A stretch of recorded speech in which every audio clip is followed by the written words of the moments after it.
What up, Tuba? It's me, Angie Pooh. You know, Miss Sociable. Today we cooking up a cure for a lot of things, but I'll just add that on there. We're talking about baking soda and molasses. So my guru called me the other day and told me, hey, Pooh, get some baking soda and some molasses. Go ahead, mix a half a teaspoon with of baking soda and a half teaspoon of molasses. Mix it up, drink it with warm water. You should be good. Do it twice a day. It eliminates a lot of different toxins out of your body.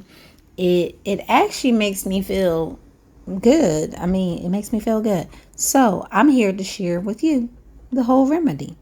Look, guys, it's baking soda and grandma's molasses. Go try it. Tell me if you like it. Don't forget, hit that like button and come on back because I got some more homeschool remedies. Like I said, these things actually work. Until next time, deuces.